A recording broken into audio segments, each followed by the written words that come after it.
Welcome to the Powerless Leader podcast, where we empower you with the tools, strategies, and courage to influence those above you, inspire those alongside you, and ignite the leader within, even when it feels like you have no authority at all.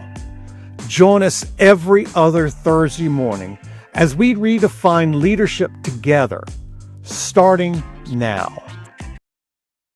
Well, good morning, everybody, and welcome to, yes, you heard it, the Episode 1 of the Powerless Leader podcast. It is the inaugural episode, so I'm here to introduce myself today to let people know who you're listening to, and my name is George Engel. I have been a teacher for 30 years. I'm also a pastor, I'm a father, I'm a husband, and I'm a certified coach, leader, trainer, speaker, all of those crazy things rolled into one. But one thing I am not is I'm not the head of an organization. I'm not the top of any organizational chart. I am just a guy in the middle with no power. And that's what I want to talk to you guys about today is how do you lead when you're in a position with no authority whatsoever? Or how do you get your voice heard when you feel like you've been silenced? This is one of the goals of my podcast, is to help people in that situation. And I know there are even others of you here today who are listening who might be thinking, I don't even want to be in leadership or management. I've had bad taste of that all my life, and I don't want to deal with that. But I still want my voice heard when I'm in a meeting or talking to people. I want people to know who I am. I want people to hear my ideas and maybe even act on some of those ideas, because we've all been in that place where we haven't been heard. And what I want to do is help people learn how to lead from where they are. You see, leadership is not about title. It's not about position. It's not about authority. Leadership is influence. Nothing more, nothing less. And that's a nice quote by John Maxwell. Leadership, that's all it is. Just learning how to be an influence. And what this podcast is for, this is for people who want to lead without a title. It's for emerging leaders. It's for Gen Z. It's for team leaders. And those who are in high control organizations and bureaucracies like I have been for the last 30 years. I want to build a movement of influencers who lead up, who lead across, and who lead within. You may not have the power to change the organizational chart, but you have the power to influence it. And that's what we're here for today. For me, this journey started in, 2020, I guess, 2019, 2020.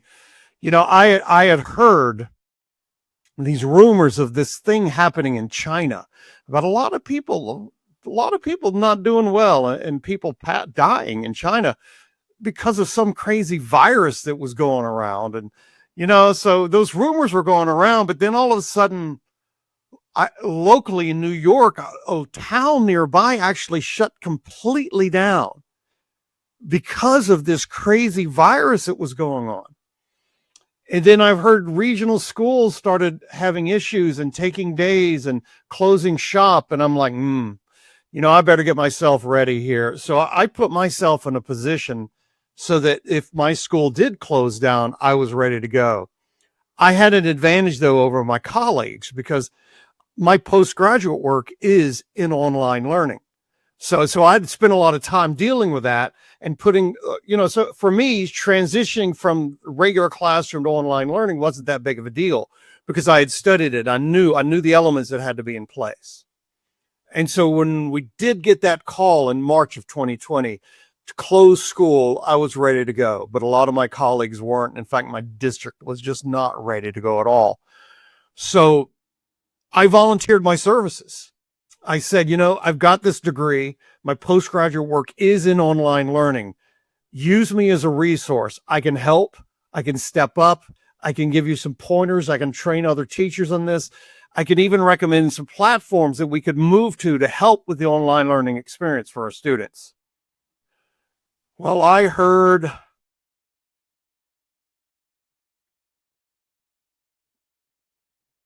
nothing. That's all I heard. Literally crickets from anybody. My principal never talked to me about that. She thought it was a great idea. Never heard a word out of her. My administration never asked me for help. In fact, it was like I was completely ignored. Every suggestion I made was completely ignored. And my voice was silenced. And I really struggled with that for a time. I'm like, I've got all these things to offer.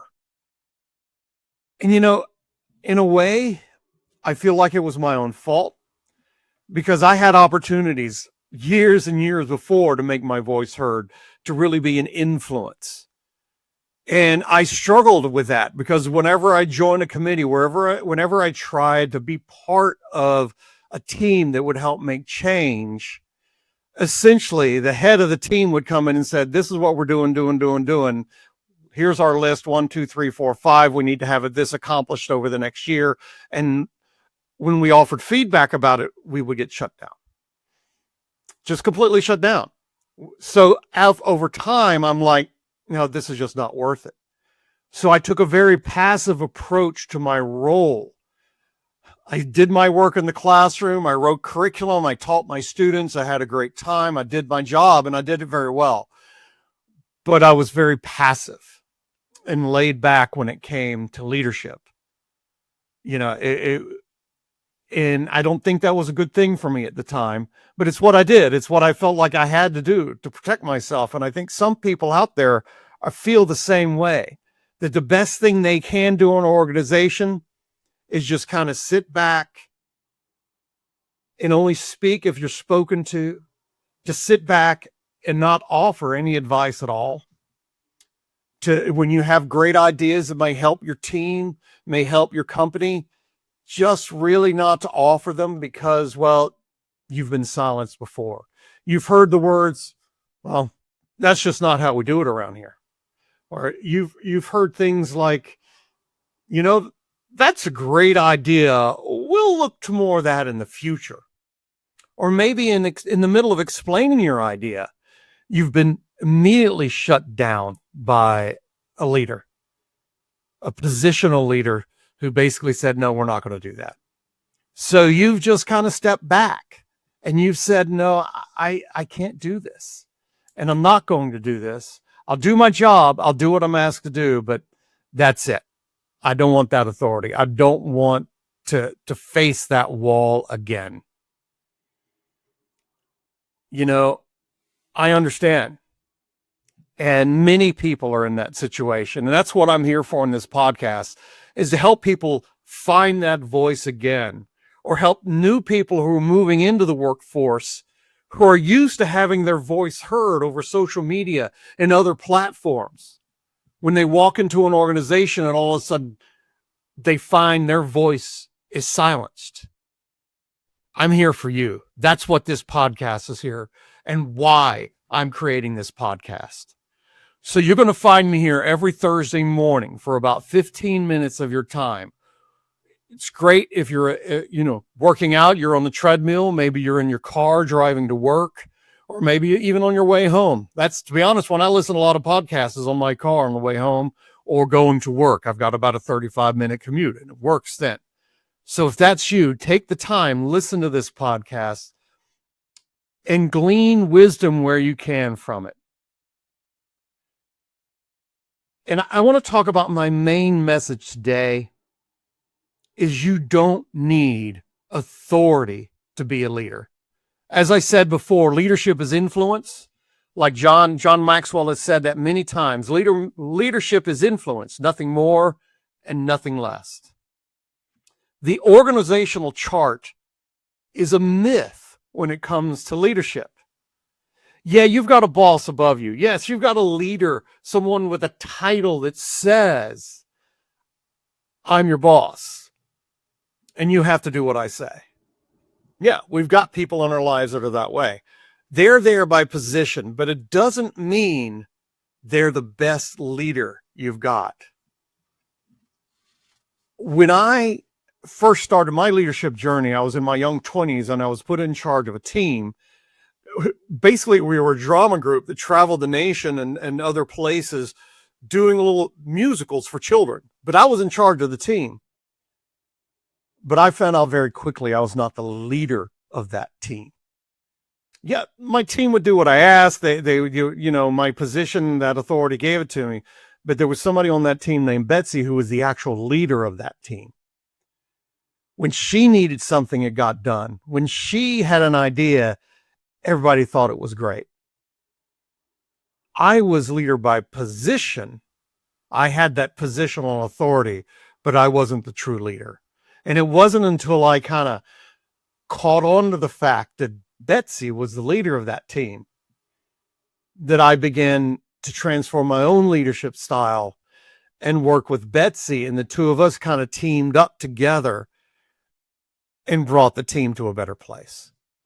And that's what leadership is about. She had the influence that I did not on that team because she worked at it. I had kind of taken that hands-off approach because I had always told you can't make friends with those you lead because you might get bit.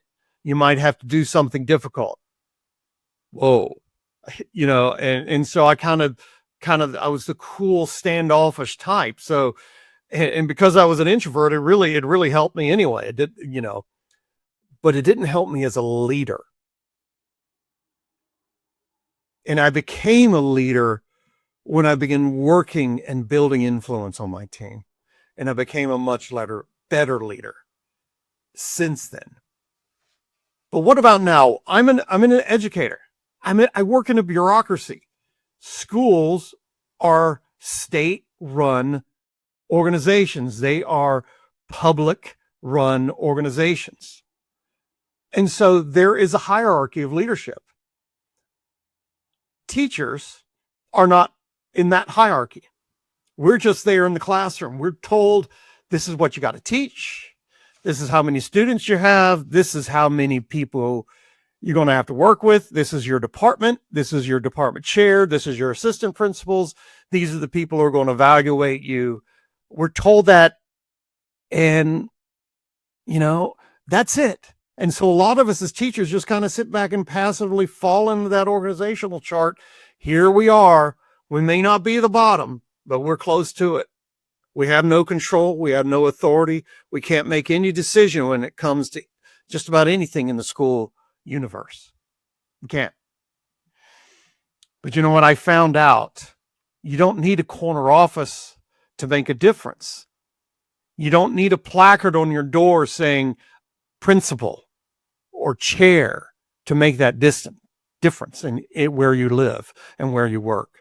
You need clarity, you need courage, and you need connection with the people around you. So what I did since 2020, when my voice was silenced back then, what I actually did is I just started working with a few peers, helping them out, encouraging them, giving them some advice, helping them work and build an online platform they could use and understand to help their students learn. And then over time, once we were back in place, once we were, we got back in a hybrid mode, and then we came back to full-time learning, I shifted gears and began working as a mentor to some of the newer people in my department and others, sending out encouraging notes and emails, establishing myself as an authority in education and authority in working with my students. My voice has begun to be heard.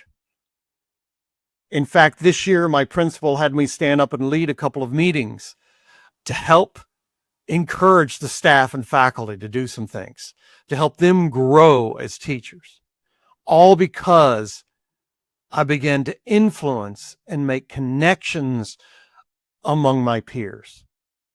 And that's what you've got to do. That is your first step. Now, the question is, how do you begin to do that? I have a few questions with that. If you feel powerless today, what's one thing you might do to begin to lead differently, to begin building that influence? Now, in 2 weeks, I'm going to start answering that question. We're going to start over time, over the next several sessions, we're going to look at the very hardest person there is to lead. And that's you. We're going to talk about leading ourselves first. If we can't lead ourselves first, we're not going to be able to lead anybody else. And I'm going to leave it at that. All right. Well, my time is up. I told you I'd keep it to 15 minutes. Here we are. I want to thank you for joining me for episode 1 of the Power Leaders podcast. Remember, leadership isn't a position. It's a decision. It's influence. Let's make yours count. Now, if you like it, this episode, please leave some comments. I'll take critiques as well. Any encouragement you might have. Please subscribe. Please share this podcast out so others might hear this information as well. Thank you for tuning in today. Thank you for listening, and I'll see you again in 2 weeks.